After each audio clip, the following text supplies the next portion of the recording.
জীবনের সব কিছু তিনি যুক্তি দিয়েই বিচার করেন, ভয়, অন্ধভক্তি কিংবা কিংবা আবেগ দিয়ে নয়। উত্তম, তবে তাকেই সেখানে পাঠানোর ব্যবস্থা করুন। আগে তাই হবে জমিদার মশাই।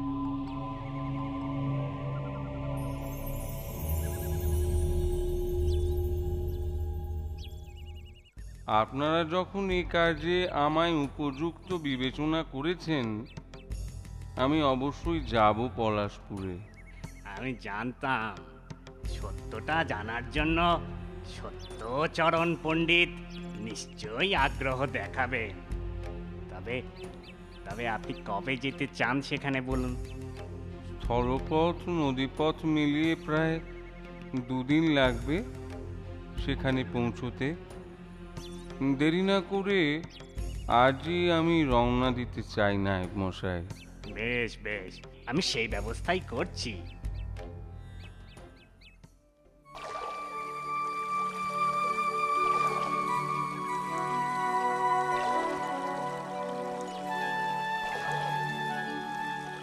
কিছু কিছু মনে করবেন নি পণ্ডিত মশাই, পলাশপুরের পাঠশালায় কাজটা নিয়ে আপনি মোটেও ভালো কাজ করেননি। কেন? আপনি শোনেননি বুঝি? ওই পাঠশালা বিম্বদত্তির উপদ্রব। এই তো কদিন আগে সেখানকার পণ্ডিত একেবারে পাইলে গেল যে। আমি পালাবো না। সে কি, আপনার পরাণে ভয় নেই? মিথ্যে ভয় আমি পাই না।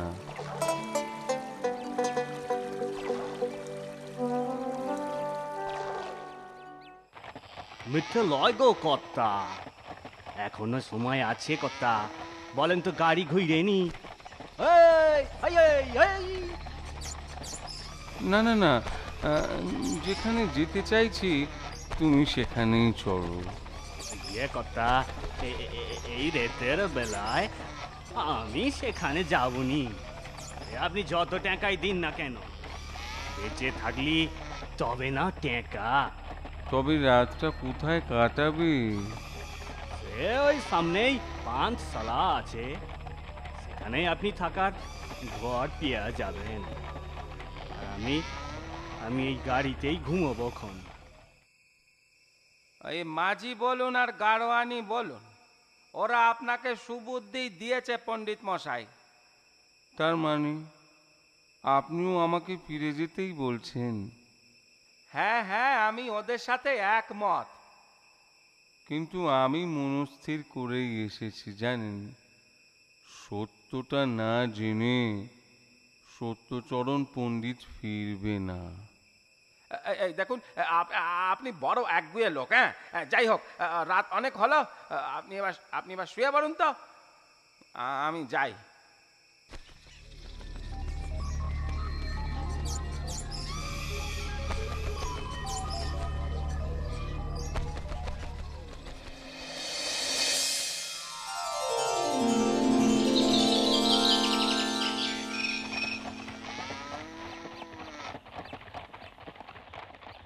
এই এই এসে গেছি কর্তা। ওই ওই আপনার পাঠশালা দেখা যায়।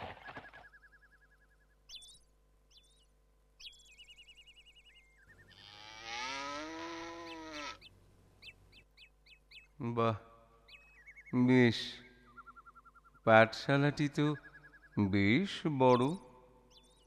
আগে আপনি? আমি এই পাঠশালার নতুন পণ্ডিত। পেন্নাম হই পণ্ডিত মশাই। আমি এই পাঠশালার রাঁধুনে বামুন। আমি আসি পণ্ডিত মশাই। ভগবান ভগবান আপনার ভালো করুন। এই এই চল রে, হেই হাট হাট হাট, এই হাট। এই যে, এইটাই আপনার থাকার ঘর।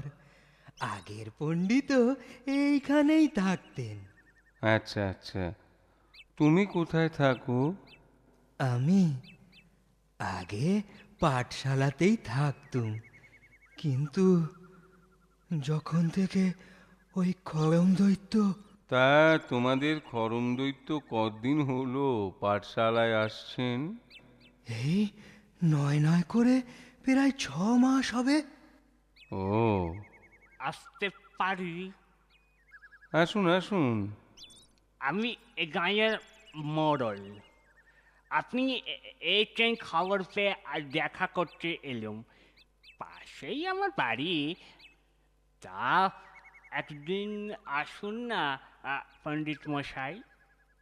নমস্কার, যাব, নিশ্চয়ই যাব। আপনি বসুন, আপনি বসুন। এই বামুন ঠাকুরই আপনার সেবা যত্ন করবে। পাঠশালায় বামুন ঠাকুরের কি কাজ? হ্যাঁ, আমাদের গাঁয়ের মানুষজন বড় গরিব, পড়াশোনা করবে কি, খেতেই পায় না। তাই ছাত্রছাত্রীদের দুপুরের খাবারের ব্যবস্থা করেছি, জমিদার মশাইয়ের কথা মতো অবশ্য। বাহ বাহ বাহ বাহ, বেশ ভালো ব্যবস্থা। তবে চাল ডালের যোগান দিতে দিতে আমি তো আর পেরে উঠছি না। মাসে 10 মণ চাল আর আর 5 মণ ডাল, তাতেও কুলোচ্ছে না। শুনেছি গায়ের মানুষের খোরাকি একটু বেশি পরিমাণেই হয়। না না, সেজন্য নয়। প্রতি রাতে ওই খরম দৈত্য রান্নাঘরের ভাঁড়ার থেকে চাল ডাল সব উধাও করে দেয়।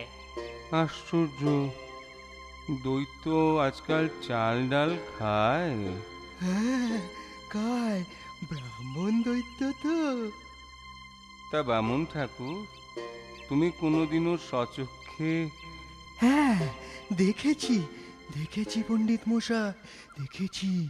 দেখলি না, গায়ে রক্ত হিম হয়ে যাবে। এই বিরাট লম্বা, তা প্রায় মোড়ল মশাইয়ের থেকেও বেশি হবে লম্বায়।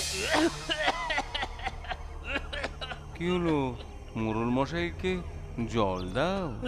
না না, ঠিক আছে, জল লাগবে না। আজ আমি উঠি। হ্যাঁ, তবে সাবধানে থাকবেন পণ্ডিত মশাই। আসলে পাঠশালার ওই বাড়িটা অনেক পুরনো। শুনেছি ওখানে আগে এখানকার জমিদার থাকতো। তারা খুব অত্যাচারী ছিল। একবার একটা পণ্ডিতকে ঘুম ঘরে আটকে রেখে না খাইয়ে মেরেছিল। সেই পণ্ডিতই তাহলে খিদের জ্বালায় করম দৈত্য হয়ে চাল ডাল খায়। অতৃপ্ত আত্মার খিদে তো কম নয়। সে তো হবেই। দৈত্য বলে কথা, অত বড় দেহ। আচ্ছা বামুন ঠাকুর, এই পাঠশালার চাল ডাল কে সরবরাহ করে? আগে যতীন মুদি, সে তো চাল ডাল বেচে বড়লোক হয়ে গেল সেই খরম দৈত্যের কৃপাতে। তাহলে খরম দৈত্য একজনের উপকার করছে, হ্যাঁ কি বলো? হ্যাঁ, আগে তা বলতে পারেন। তা পণ্ডিত মশাই, আমাদের পাঠশালায় ছাত্রছাত্রীদের কেমন লাগলো? খুব সরল সিধে, বেশ ভালো। আগে সন্ধে ঘুরিয়ে রাত হয়ে এলো। আমি আসি পণ্ডিত মশাই। আপনিও খেয়ে দে শুয়ে পড়ুন তাড়াতাড়ি। রেতে ভুলেও পাঠশালার দিকে যাবেননি যেন।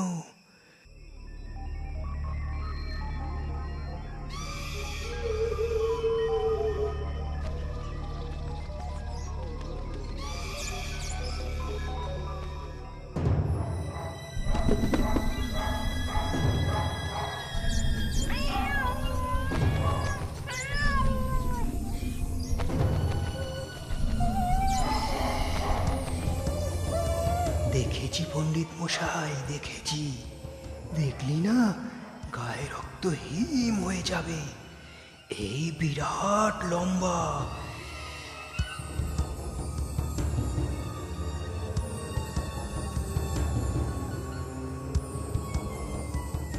কে রে?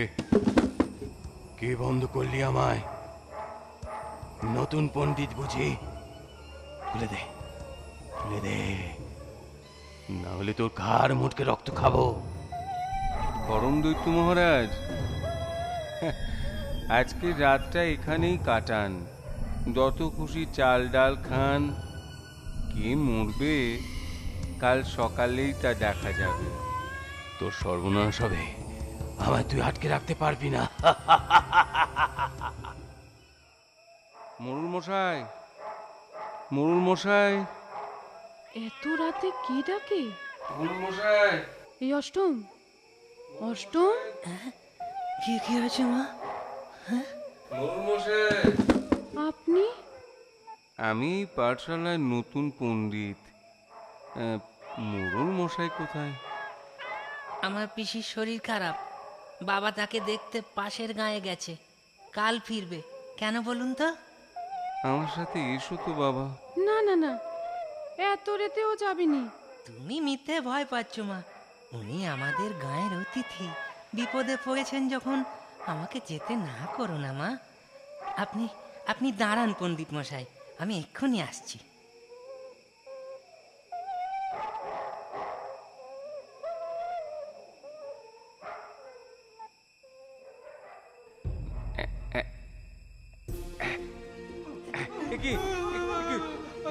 ধরো ধরো ধরো, অষ্টমুখে ধরো।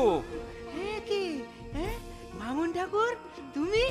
হ্যাঁ, এই এই হলো তোমাদের খরম দৈত্য, আসলে চাল ডাল চোর। আমায় ক্ষমা করুন পণ্ডিত মশাই, অভাবে পড়ে আমি এসব চক্রান্ত করেছি। এসব এসব আমায় বলে কোনো লাভ হবে না, যা বলার জমিদার মশাইকে বলো, ক্ষমা যদি করেন তিনিই করবেন। জমিদার মশাই সত্যচরণ পণ্ডিতের কথা শুনে বামুনকে সাজার থেকে রেহাই দিলেও বামুন ঠাকুরের কাজ থেকে তাকে বরখাস্ত করেন। পাঠশালায় নতুন বামুন ঠাকুর আসে, খরম দৈত্যর ভয় থেকে সবাই রেহাই পায়। আমার কথাটি ফুরলো, নোটে গাছটি মুড়লো।